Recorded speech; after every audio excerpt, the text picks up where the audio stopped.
Welcome to Bitcoin Study Sessions, episode 34. Grant and I continue our discussion of the Satoshi papers with chapter 4, the Treasury Standard. I just wanted to take a moment to say thank you for everyone. When Grant and I started this, we were just doing it in order to have something to talk about and keep ourselves accountable. And now we're coming up on 500 subscribers. So if you would, please like, subscribe, comment, that's what I was trying to say. Comment on the content, and we just really appreciate it. We're all in this together. Consider us your friends, and reach out if you have any questions. Thank you. Hey, welcome back to another episode of, what do we call it?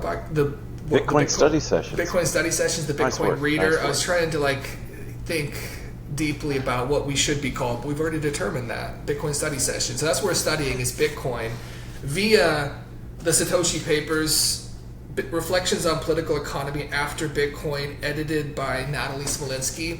This is a collection of essays, and we've made our way to the fifth essay. The first one was the unnumbered introductory essay that kind of gave an umbrella framework for this entire collection. That framework being, what if Bitcoin is a refounding of our nation? We're doing this podcast on July 5th, so that should maybe resonate a bit. What does the future of the American project look like after Bitcoin? This essay is called The Treasury Standard, Causes and Consequences by Joshua R. Hendrickson, who is a professor of economics at the University of Mississippi, on Twitter at Rebel Econ Prof. I'm also doing this in the morning. We're inverted. Usually I'm in the evening and Lucas in Malaysia is doing the morning. So I'm navigating this through my second cup of coffee, which barely penetrates the veil, the fog. But the Treasury Standard. So we're going to today get into the weeds a bit on kind of the macroeconomic, or rather monetary theory behind what makes something a global reserve currency, global reserve asset. In our previous essays, we kind of looked at Bitcoin, or rather the environment that Bitcoin has created through the lens of anthropology, through the lens of philosophy, and through a lens of kind of, you might say, foreign policy, when we looked at easy money, easy wars, how Bitcoin could maybe lead to a lasting peace. This one, the Treasury Standard, Causes and Consequences. So I'll do what we usually do, give a short summary, and then Lucas and I will discuss this. But a kind of an overarching idea here is that the state has been with us for a long time. And as nearly as long as it has been with us, it has exercised two monopolies. The monopoly on violence and the monopoly on currency. And this article, this essay, is really about the relationship between these two monopolies and how the monopoly on violence and the monopoly on currency determines, in a way, the type of monetary regime that we have. Our current monetary regime is kind of what is named in the title of this essay, the Treasury Standard. In this regime, the dollar is the global reserve currency, and the U.S. Treasury is the global reserve asset. So how did this come about? At the theoretical heart of this essay, Professor Hendrickson proposes an evolutionary theory, and there's kind of this theory about adoption of monetary regimes that guides the logic of this essay. The evolutionary theory is evolutionary in that monetary regimes are essentially selected by war. War is a selection mechanism.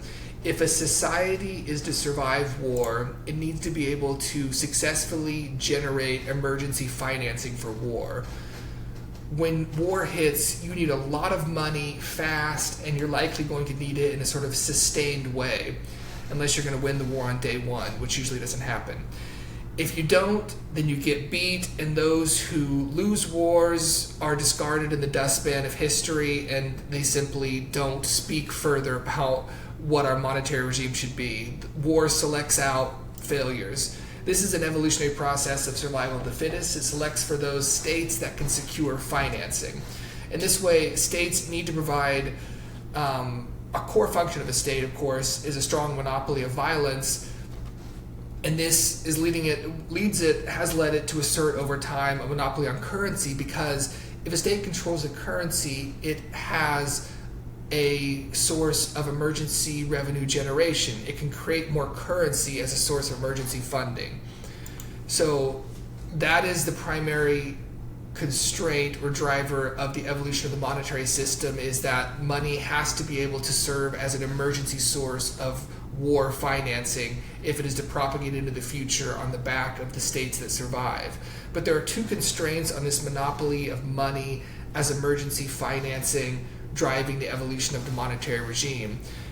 The monetary regime not only needs to provide emergency funding, but it needs to anchor long-term demand in order to maintain itself as a source of emergency financing. If you survive the war, but then immediately collapse afterwards in an inflationary or deflationary spiral, then the monetary regime also does not survive. And the source of emergency funding also needs to prevent kind of potential revolutionaries from having similar capabilities. If you can win a war through emergency financing, but then internal parties are able to take that emergency financing and cause a revolution, then this society or state also disappears, the monetary regime suffers. So we get this evolutionary theory that money is essentially, the monetary regime is determined by what can provide an emergency source of financing in the case of war in a way that anchors to long-term demand and also prevents potential kind of upstarts from having the ability to use those capacities. So this evolutionary theory is kind of applied to history, and we get this general account. So we begin with money as a medium of account more than a medium of exchange. Early in the history or prehistory, we see kind of historical documents or references to like cattle or oxen being used to denominate exchanges. Something is worth X number of cattle or oxen. And we see the centrality of cattle in the etymology of words we use to talk about kind of payments. Pecuniary, fee, rupee, these are all words that in some way descend etymologically from cattle. Metals then emerge after this because they can serve as both a unit of account and a medium of exchange. It's very hard to, cattle aren't divisible. If something is worth a quarter of a cow, you can't maintain the integrity of the cow, obviously, and cut off a quarter of it. Metals, though, do allow for this divisibility, so they kind of take the next, are the next evolutionary stage of money on this account. But what is a cow? It provides an easy unit of account. One cow is one cow. But what is a precious metal? It's not one metal. Weight then has to emerge as a way to determine, to delineate precious metals as a unit of account.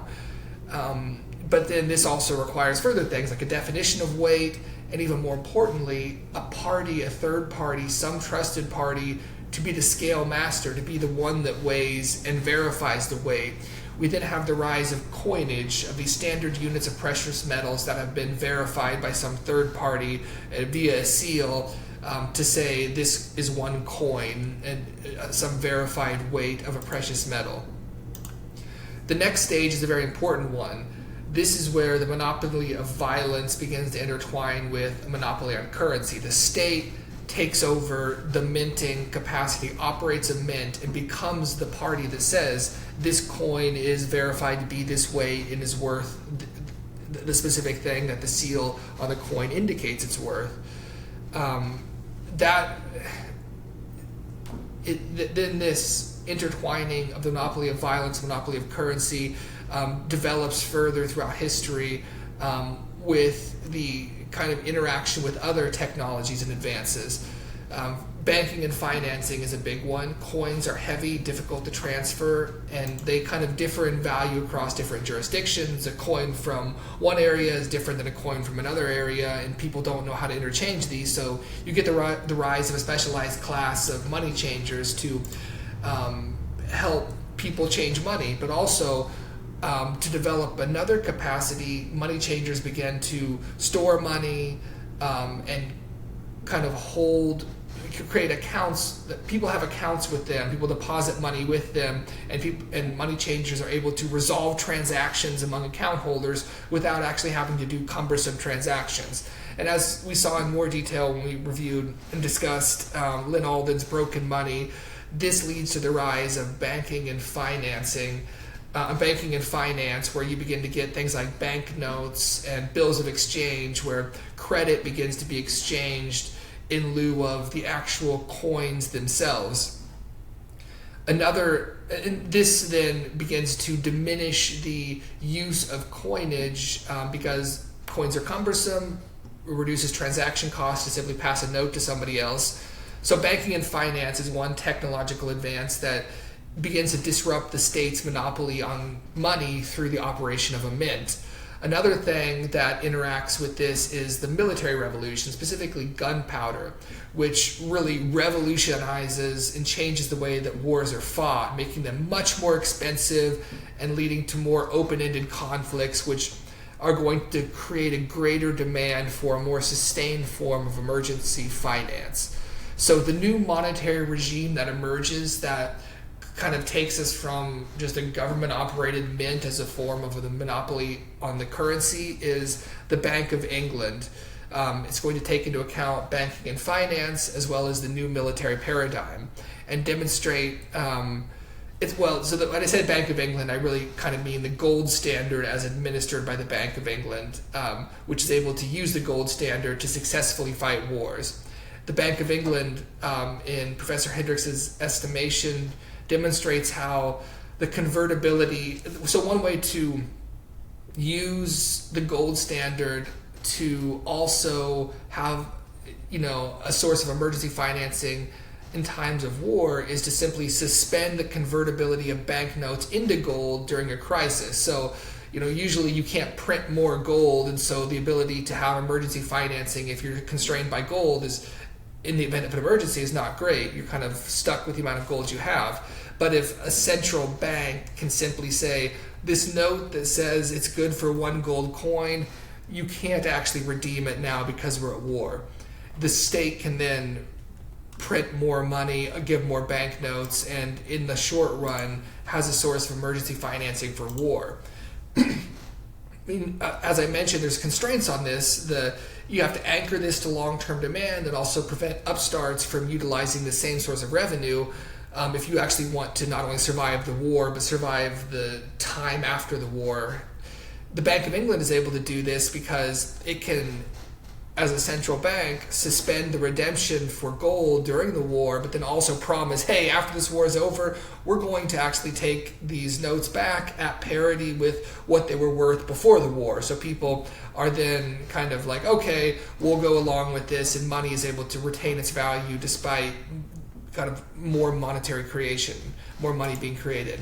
And as a central bank too, Professor Hendrickson notes that it operates kind of like a poison pill, such that revolutionaries, they couldn't say, if you go along with our revolution, then we will forgive all the debts, because there's now this central bank that a lot of people are creditors to, and if you abolish all that debt, there's going to be kind of widespread financial crisis. The central bank is now systemically important in a way that prevents upstarts and revolutionaries from undermining the state from within.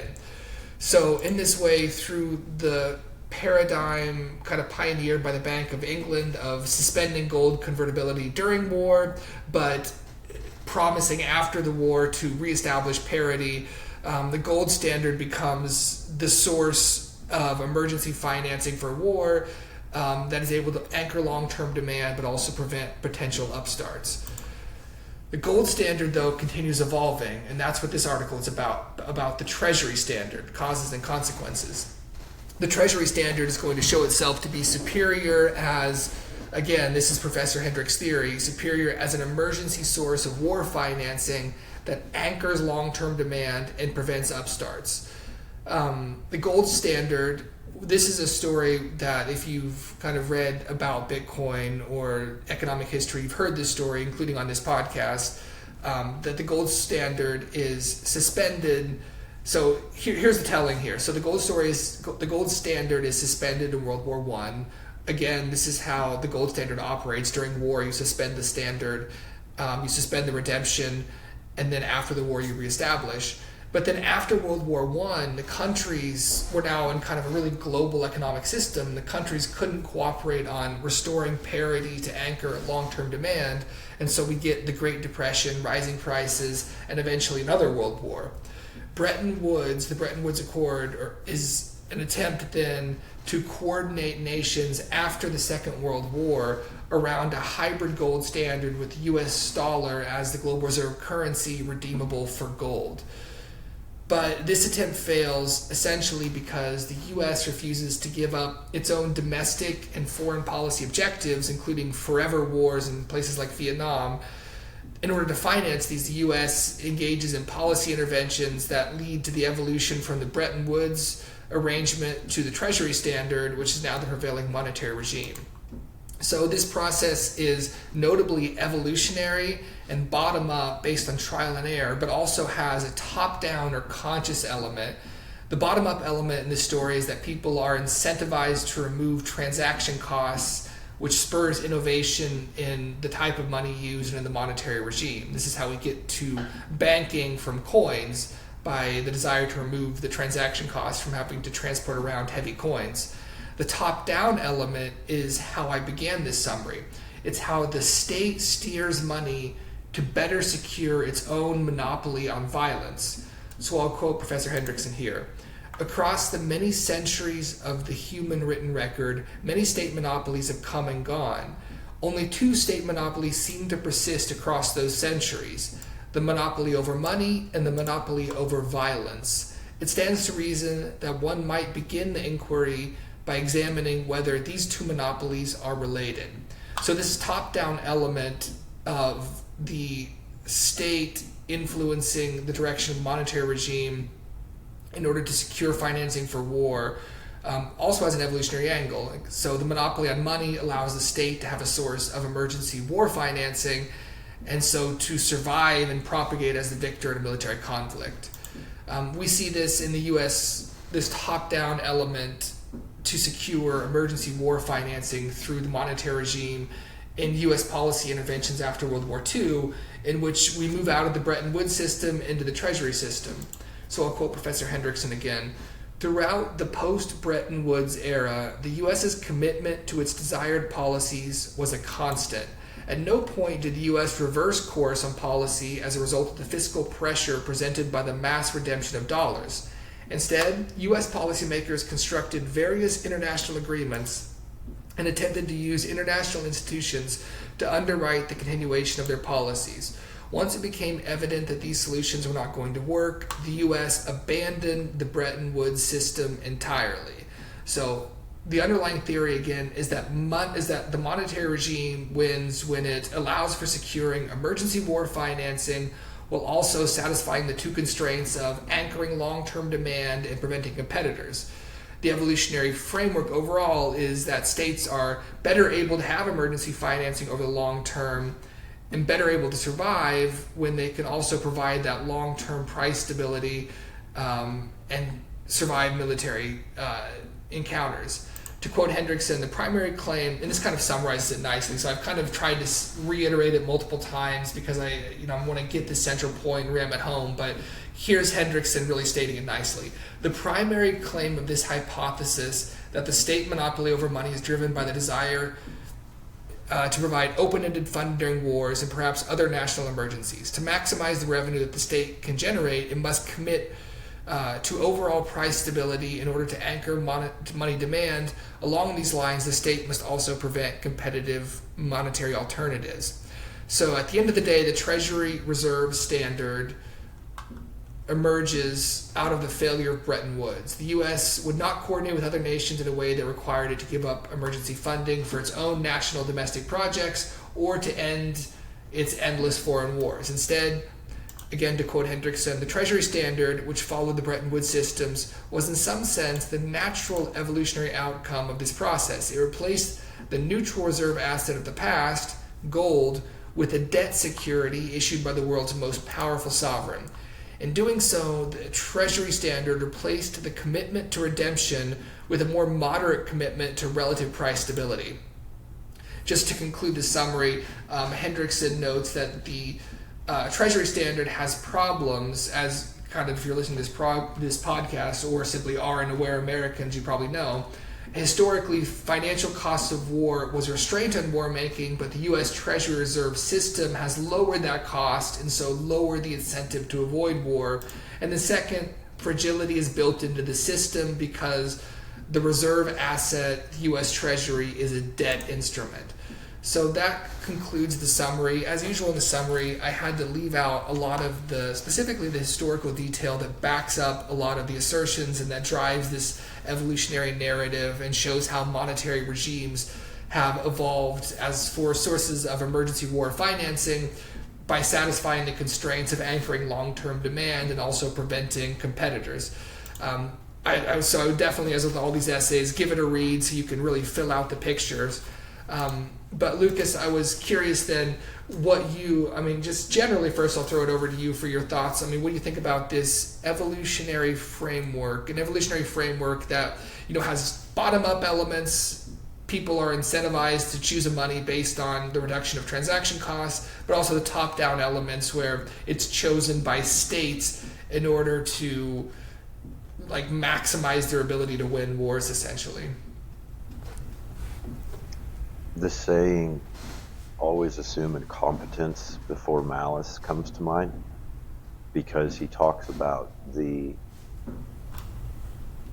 assumption he carries is that this is not intentional, that we got here by trial and error, simply by governments trying out different things, and whatever seemed to be I would say probably politically, it was probably whatever politically you could get away with kind of at the time. I know that kind of makes it sound more like malice, but basically whatever you could politically do that's not going to hinder your chances of remaining in power. Yeah. And so I think we all would like to feel as though there is something to fight, that there is the evil supervillain hiding in the lair with the concocted Austin Powers scheme. Yeah, the creature from Jekyll Island. Yeah, some monster exactly, behind it. Yeah. Exactly. And by the way, I'm getting to that too. So it's kind of, to me, it is. I think he's very right in acknowledging that it started by trial and error, but you have a feedback loop, and you try something and it works, and then you try something else and it works, and then you kind of stumble onto this thing where it's hey, we've got this mechanism that somehow we were able to sell people on the idea that we're going to take this thing, gold, and we're going to use it to back currency, and we're going to say the gold is always going to be there in exchange for the currency, except when you actually need it. And when you actually need it during war, when it's actually skyrocketing in value because we're printing money like crazy, you can't have it. So it's kind of like a parachute that only opens when you're on the ground. And then you're it's perfect. It's absolutely perfect. Then you take it up in the plane, you jump out, and you just go splat. Yeah, but even on that, though, it's the state has a monopoly on violence for a reason. People want the state to have that. They want an army in order to defend from invasion. So it's not like it's a bad thing that money is used as emergency war financing. And the fact that the redemption of the banknote for gold, that the fact that happens during war, if it's a just war, people probably don't care. And if it's a war for the survival of the nation, that's a good thing, right? feel like you're setting me up. If it's a just war, I don't know. I don't really know what a just war is, because every last war. time we had a just war, right? Yeah, like the wars we see in Hollywood movies, not the wars that actually occur. That's a just war. So. Yeah. So I think so. What I'm trying to get at here is that so you stumble on blind man just kicking rocks all of a sudden stumbles on to a gold mine, and then realizes how to make that work to the advantage. You're able to have this money that's used for emergency funding, but then my question becomes, who's making the emergencies? I think it would be. I think that's the really interesting question there too. It's like, everything's a just war if you sell it as one. We've got to go here. We've got the global war on terror. We've got to go to Iraq. Right. That makes a lot of sense. We've got to go to Afghanistan. Now we've got to go to Ukraine. Now we've got to go to. Right. We just everything. Here's the thing. It's.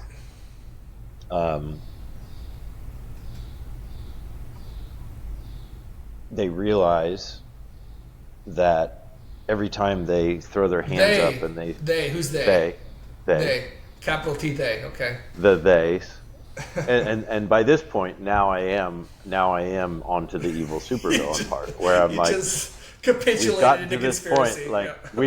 point, they stumbled onto this perfect recipe where they realize that every time they declare an emergency, they get to make all this money, and they also are tied to all of the industries that benefit from the creation of that money, and they're tied to the industries that benefit from the creation of war.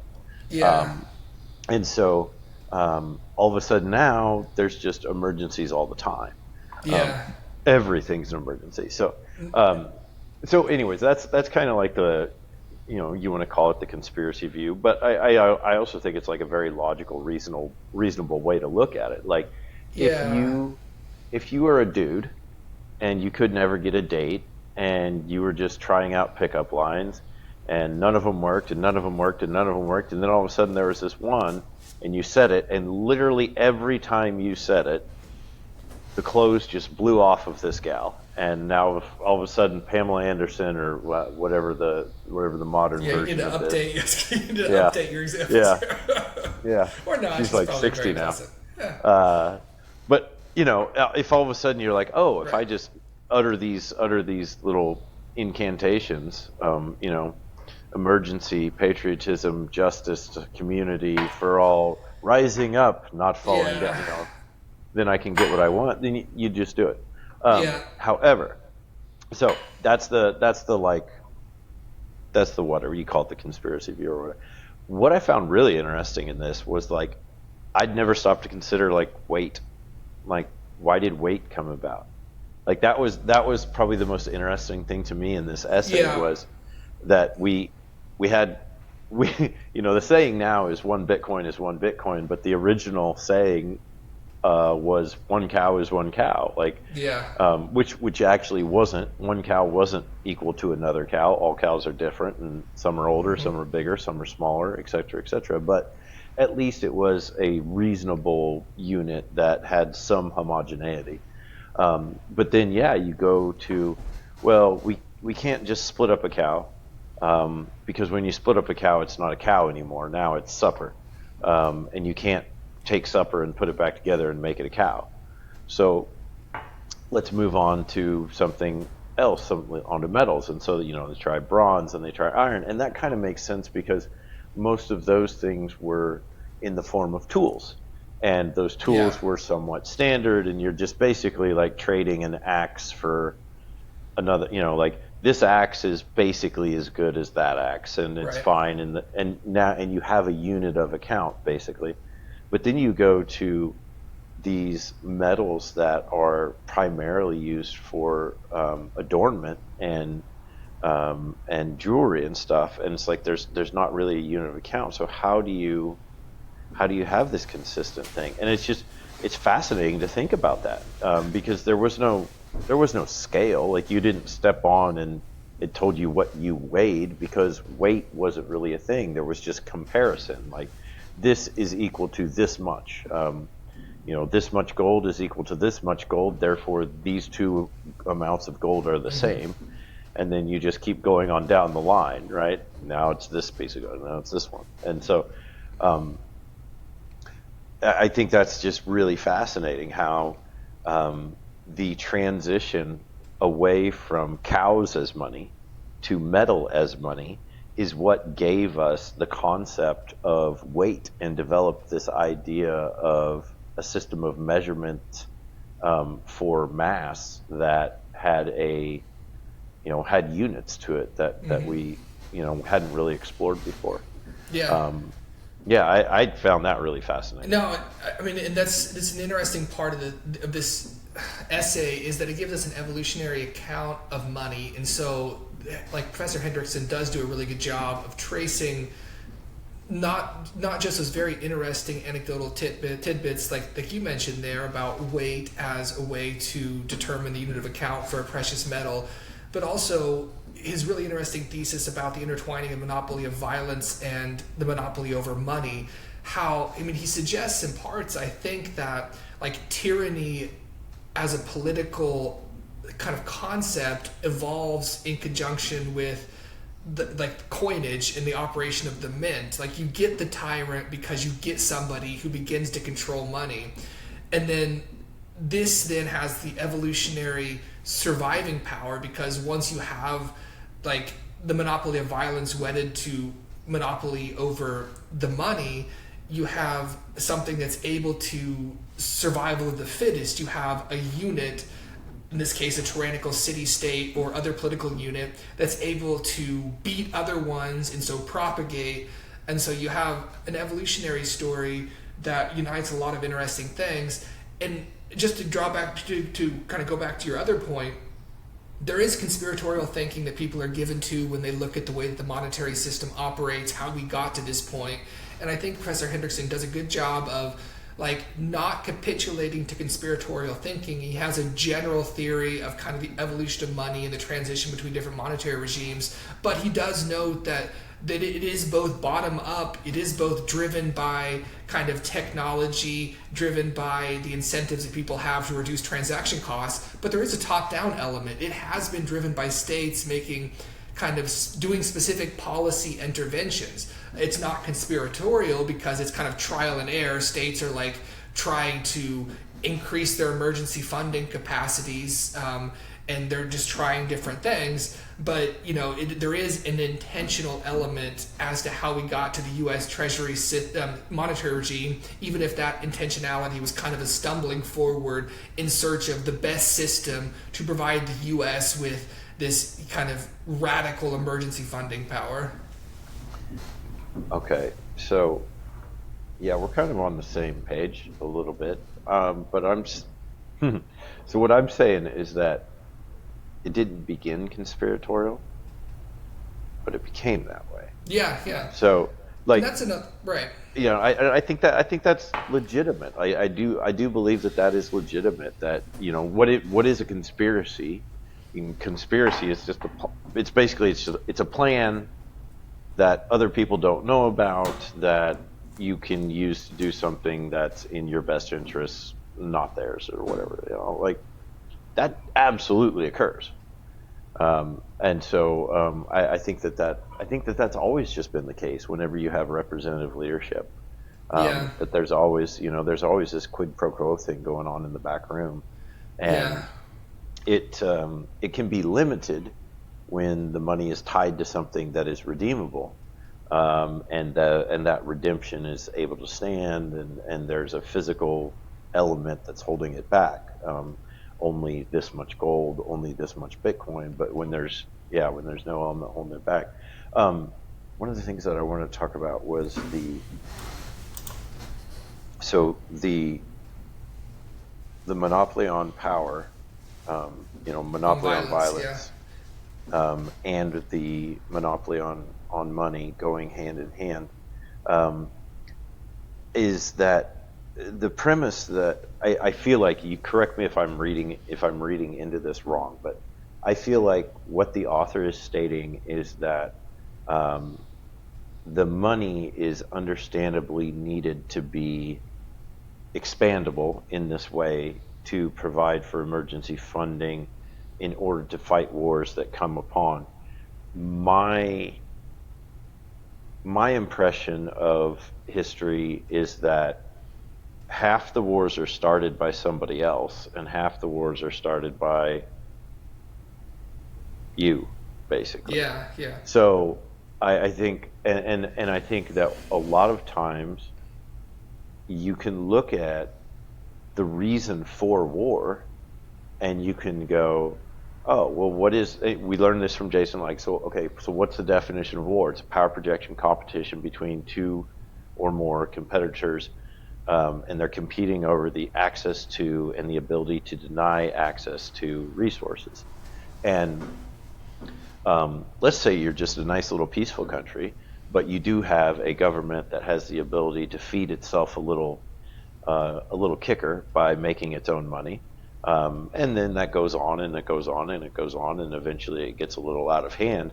And now all of a sudden, you've got an inflated system where people can't afford stuff, and you really, what you need is more gold to back that money. And where can you get more gold? Well, you can go take it from someone else, and so you can go start a war. So basically, what I'm saying is that I don't necessarily agree. Like, I agree with half of what he's saying, where he's saying that, these, the money is needed to be expandable in order to fight these wars. But I would also put forth the idea that the wars are fought because the money is expandable. Yeah, and so That I think it is a cause as well as a symptom. yes, and he agrees with you here. So I described Okay. it badly. If you got so, first of all, on the evolutionary theory, war is simply a selection mechanism. War is neither good nor bad, Yeah. but it's inarguably the case that the winner of the war is the one who survives in the future, and that the winner of the war therefore determines what the future monetary regime is going to look like. Whether it's a just war or an unjust war, it's not the case. And that, for example, if a country gains a monopoly over its currency and becomes suddenly very belligerent and invades all of its neighbors who don't have monopolies over their currency, then and wins those wars, those are wars of aggression, maybe they're unjust wars. That's irrelevant. It's simply the case that it has propagated its conception of the monetary regime. It has spread its own monetary technology. It determines what the future will be, because that which survives determines what is going to be the case in the future. Like, that's how evolution, survival of the fittest. The fittest is not the most just, not the one that prosecutes the nicest or the most just wars. It's those who win the wars. And emergency war financing, whether a just war or an unjust war, emergency war financing helps people win, and so helps people convert the future into their vision of what the future is going to be, or just to propagate into the future. Yeah, Does that make sense? Yeah, well, it's a system that once one person adopts it, everybody else has to, right? I think we've talked about this before. This is like one of the few things that I don't really understand about what's going to happen. I mean, there's a lot I don't understand about what's going to happen, but I don't have a clear picture in my mind of what the world looks like if a country goes on, let's say the United States goes on a pure Bitcoin standard, Yes. and China does not.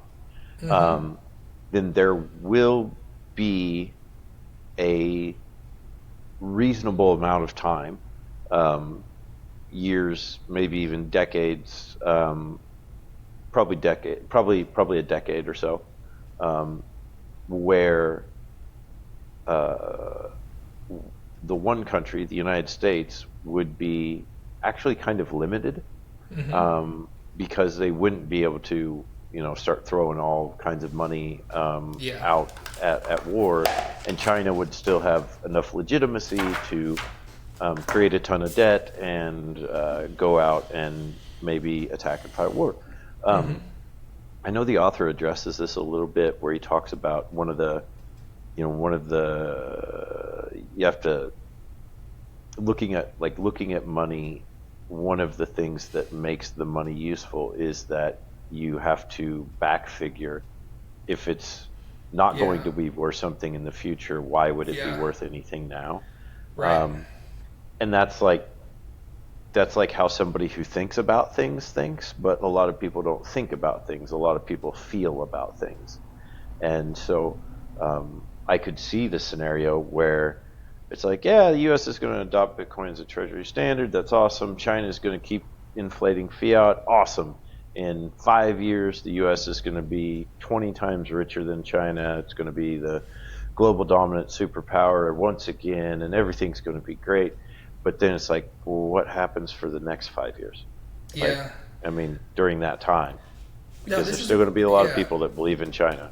This is a question we had in the last essay, and that was so easy money, easy wars, the evolution of war Yeah. finance, forever wars, and the prospects of a Bitcoin peace. Like, and the author posed this question: is it simply unilateral disarmament if if one country goes on a Bitcoin standard? And to put it in the terms of Hendrickson's essay, does a country give up the evolutionary advantage of a source of emergency war financing if they adopt a Bitcoin standard? Yeah. And I think that's an open question. Do you hamstring yourself as a nation state? Maybe it's good for the people involved. People don't want war, but it's not whether you want war or not. It's whether you can win the war when war happens. And so that's an open question. I think there's always variables in these open questions because it's not just will Bitcoin act like gold and constrain emergency funding in a way like that in the past led us to get off the gold standard in order to better prosecute wars, but like Bitcoin and its attendant technologies like cryptography and just the nature of Bitcoin. So there's, as an evolutionary theory, there's both a bottom up and a top down angle. The bottom up angle is that which reduces transaction costs is going to better serve as money as a medium of exchange. And so if Bitcoin and layer twos or whatever can reduce transaction costs, and there is that bottom up force, it then becomes a matter of the top down policy interventions. Will the state resist something that seems to reduce its ability to engage in emergency war financing? Yeah, you would think it would. I mean, just like not even thinking about this in any sort of like negative or conspiratorial terms, but I mean, the state is an organism, and if Yes. this is something that will harm that organism by limiting its freedom, limiting its not freedom, but limiting its ability to do whatever it wants, then it would understandably fight that. I wanted to ask you, do you think that, so let's assume that it is the case that adopting Bitcoin as a treasury standard is a unilateral disarmament, where you're limiting your ability to create emergency funding in order to go to war. Let's assume that is the case. So does that make the case to avoid Bitcoin, or does it make? I think it makes the case to accumulate in Yeah. quiet, like Yeah. and do it in secret. Yeah. No. I guess I don't think so. We've reached the point evolutionarily where the ability to have emergency financing to prosecute wars is actually making us less secure as a nation. These forever wars are things in the Yes. past. Maybe Yes. there were, you need to have emergency financing because if the Mongol horde appears over the distant hills, you got to mobilize quickly and pay people and get things together to survive existentially. We no longer fight existential wars, and in fact, the wars that we do fight seem to pose existential risk to us. So, like, I think just from the evolutionary angle of that which survives, propagates, and defines the new standard, if Bitcoin restrains our emergency war financing in the sense that we no longer fight forever wars, that's actually something that, I think will conduce to an evolutionary success in the long term. So I think Bitcoin, even if it does reduce emergency war financing, in some sense will only do so will tend to do so in relation to kind of these voluntary foreign excursions. I do think of an existential threat arose, things like paper Bitcoin, and things will there will be systems that arise to allow us to prosecute the just existential war. You had a line in there that kind of struck me, and I want to talk about that for a second, or maybe get you to go deeper into it, which is like, we no longer fight existential wars. In fact, the wars we fight are existential to us. Is that what you said? Our threats are existentially threatening to us. Like they're Are actually, exist- yeah, they pose Can you more. unpack that a little bit? Because I'm trying to understand what's It just the seems difference. like, yeah, I mean, it just seems like, so an exist in the past, perhaps there was a time, maybe this is like a kind of really general and abstract version of history. There was a time where if you weren't able to fight a war, your neighbor would invade you and wipe your civilization off the face of the earth, and Okay. your women would be taken, your children would be made slaves, and the men Yeah. would be just brutally murdered. Now it seems like we don't really have those existential wars in that sense, maybe due to an uneasy detente around possession of nuclear arms. But it seems like the wars we do fight, like in Vietnam, Iraq, Afghanistan, are actually making us less secure, and or not making us more secure enough in a way that would justify us engaging in them. And so, like, if in the past we had to have emergency war financing to preserve our very existence, it now seems like having this excess emergency war financing power is what is a threat to our existence, because we begin to engage in wars indiscriminately, wars that actually make us less Yeah. secure as a people. Yeah, it's almost as though if you go around the world enforcing democracy at the point of a gun, uh, somewhat indiscriminately, you start to make enemies, Yeah. and people don't like you as much, and you kind of create. That's okay. I'm glad I asked that question, because that's a really great line, and you had a really great explanation for it. So basically, it's the we used to have a threat that if we were not able to win a war, we would literally cease to exist, and Yes. not just not just the soldiers, but the entire civilization, and or not civilization, but the entire culture or Right. ethnicity or whatever. But now, the wars that we fight, um, we don't face this threat of being wiped out, but what we do seem to be doing is by continuing to fight these wars, we are making ourselves more and more insecure against the world. So we go to South America and we use the CIA to help unseat someone that we don't like politically. And in the course of doing so, we create a drug trade. And then that drug trade becomes something that moves into America, and the citizens start to suffer as a result. And then it also empowers the rise of narco cartels. And so that empowers those mutual enemies. So then you've got narco cartels that are joining forces with China. And so now all of the people that you've upset in the course of trying to get your way have chosen to maybe band together and somewhat come at you on different fronts and stuff. So yeah, I think that's a really good take. It's very Nietzschean of you. There was a lot in that line. I'm very impressed.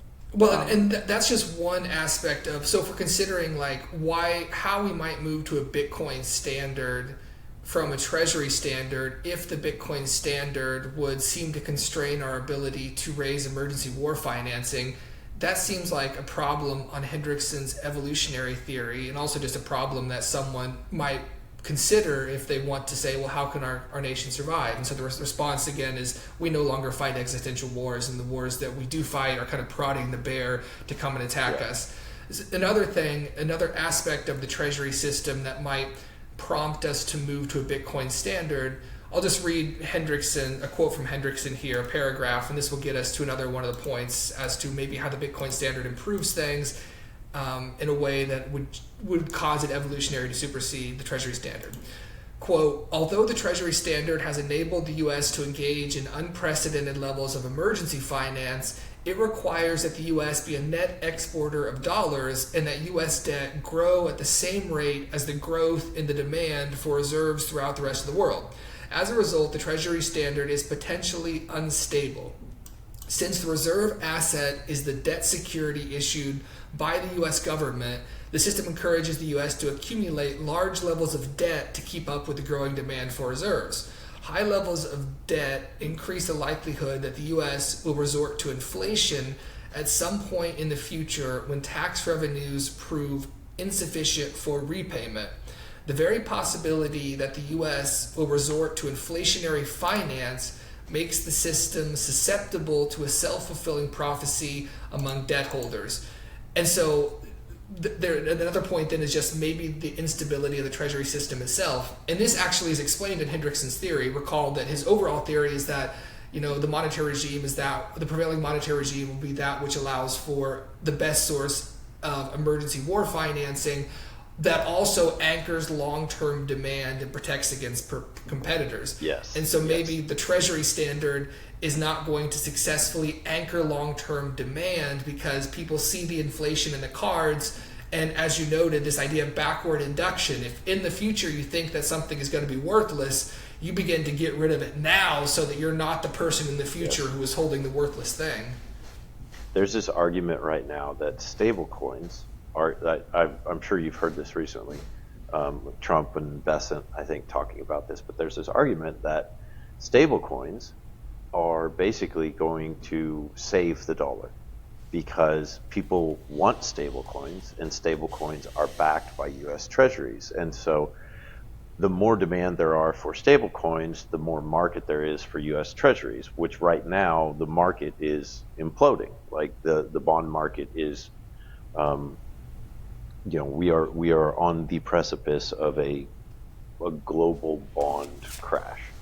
All of the signs are there, and you're starting to see a ton of just structural weakness. And Japan seems to be probably going to be the first to go off the cliff. But it's fascinating because it's the thing that kicks the can down the road and saves today is the thing that will eventually kill it, because if you create more of a market for U.S. treasuries, then they're just going to print more money. And if you're just going to print more money, then you're just going to have to continue to play this game of we have to keep lowering interest rates in order to keep paying. And by the way, I think this is very important to understand. We're not paying off debt. We've never paid off debt. We've refinanced debt, but we don't pay it off. We don't, they said, we need to pay down the debt. And Trump is talking about this right now, that rates should be at 1%. If rates were at 1%, it would save trillions of dollars because we got this debt that we got to pay off. And it's we're not paying off debt. We are refinancing debt. And the only way to keep this game going is to have the money be cheaper in the future than it is in the present, which means to have lower interest rates, which inspires people to get rid of the money faster. And getting rid of the money faster is akin to exactly what you're talking about, which is if it's worth less in the future, why would I have it now? And so it merely incentivizes people, I think, to move even further away from and faster towards an alternative. And we've talked about this before.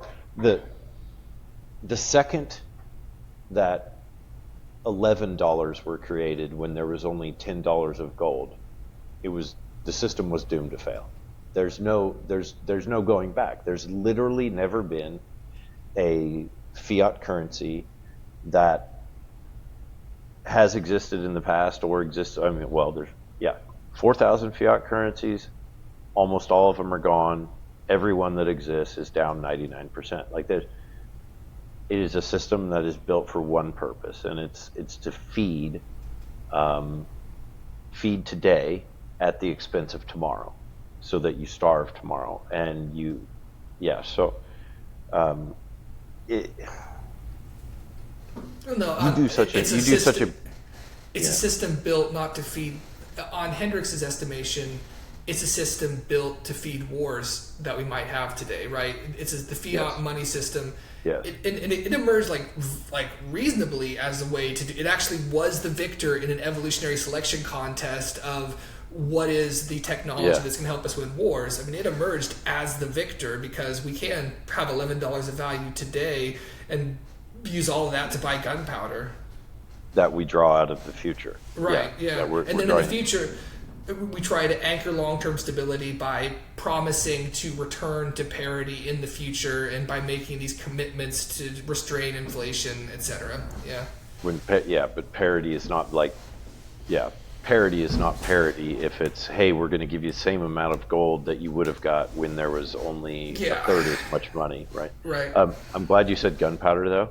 That, by the way, is one of the coolest things in this essay, is this realization that, so when you use weapons for war that are one-time use only, then all of a sudden your cost of war skyrockets. When you've got a sword and a shield, and there's a sword, you got one sword and you got one shield, and you use the same damn thing for 10 years.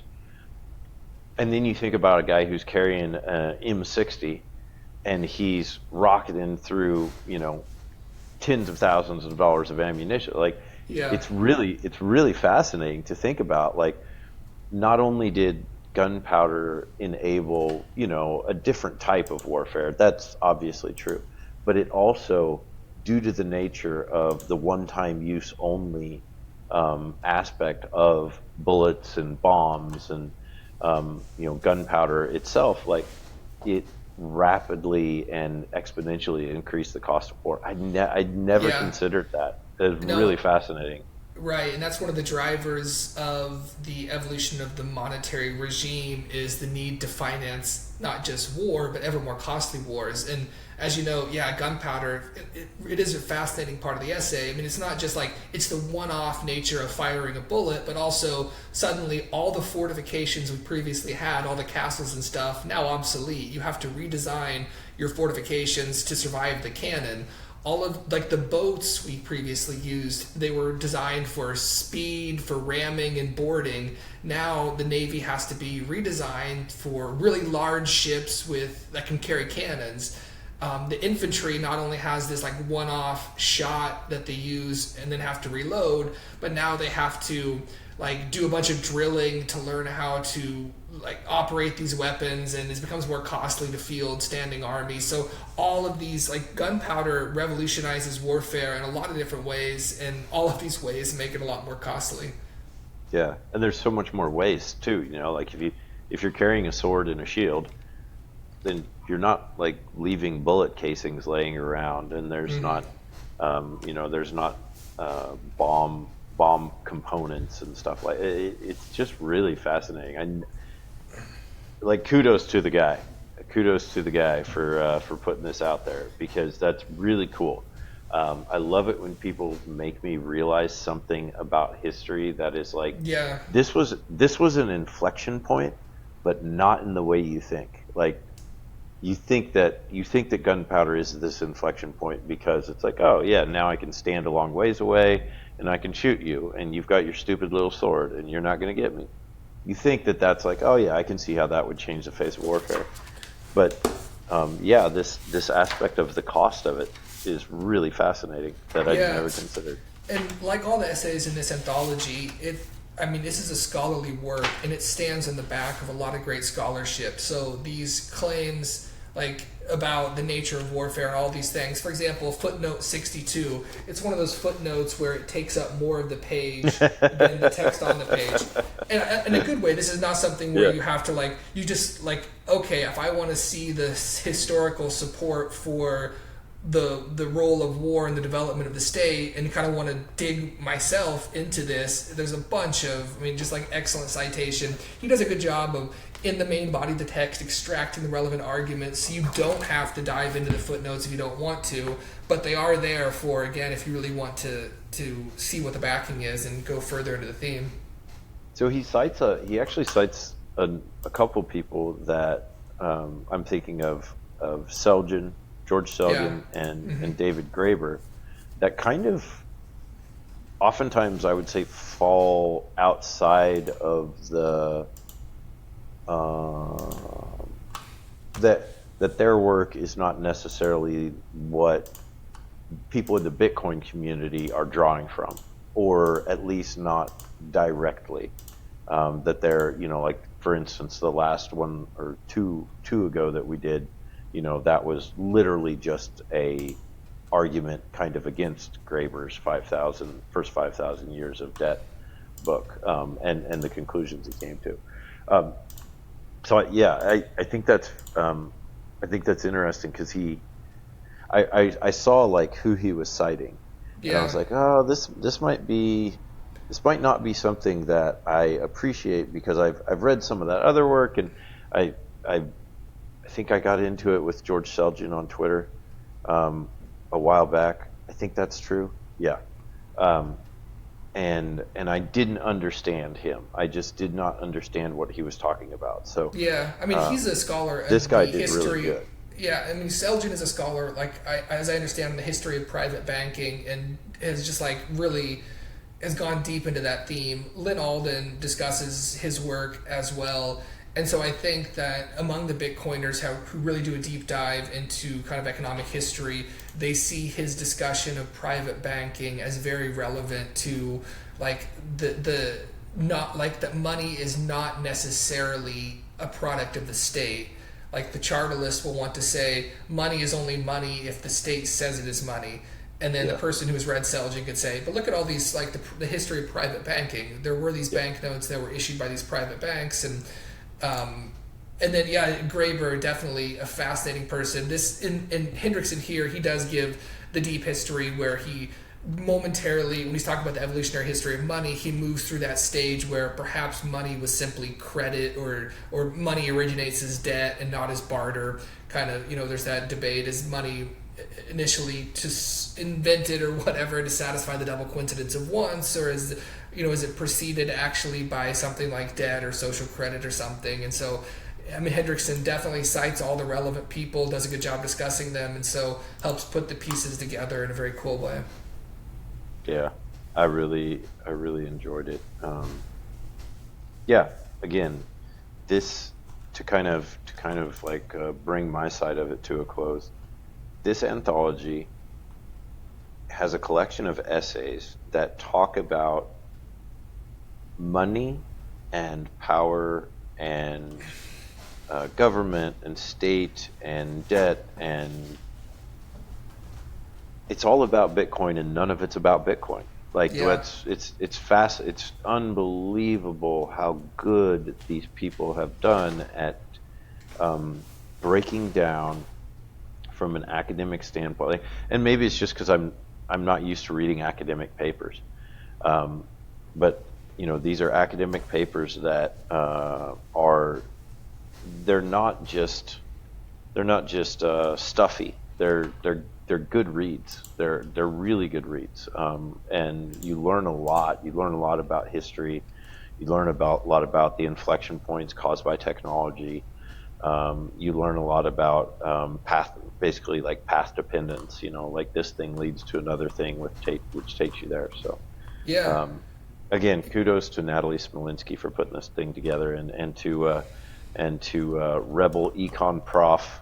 Josh Hendrickson, right? I've been saying Hendrickson, so I sure hope that's Yeah, I think it's Hendrickson. Okay. Yeah, Yes, kudos to him. Hendrickson, yeah. Yeah, great job. That's about all I've got. What about you? What else would you like to talk about? No, here I today? think a fascinating part of this anthology is that it's reflections on political economy after Bitcoin, and two of the essays, Smolinski's and now Hendrickson's, really don't talk about Bitcoin at all directly. It is just like, here is the situation of political economy. On Smolinski's end, like anthropologically, what does it mean to consider the nature of money now, after Bitcoin? and then Hendrickson here, what is the current monetary regime we have, and what is a viable theory to explain how we got here, the evolutionary theory he gives. So yeah, and I love it because it's not just, I mean, it's deep enough. It's so deep that you talk about Bitcoin without actually having to utter the name of Bitcoin, and it really does help your understanding. There's, I guess, two things I want to note from. There's obviously a lot of things in the essay we weren't able to touch on, and Lucas and I don't have expertise. We don't have academic kind of foundation in a lot of these subject matters, so we do our best. But read the essay for yourself. See what you think. Engage with the thoughts. Rebel Econ Prof is on Twitter. Natalie Smolinski is on Twitter. We're on Twitter. Read these things. See what you think, and engage in the conversation. Two things I did want to note from the essay, just to entice maybe to go further into it. There's a section called "A Brief but Necessary Diversion Through Financial Bubbles." And so if you're interested in the history of financial bubbles, the author, Josh Hendrickson, does try to explain, like, we tend to think of these things as kind of like irrational exuberance, like asset prices are way out of whack for just like whatever reason, failures of human rationality.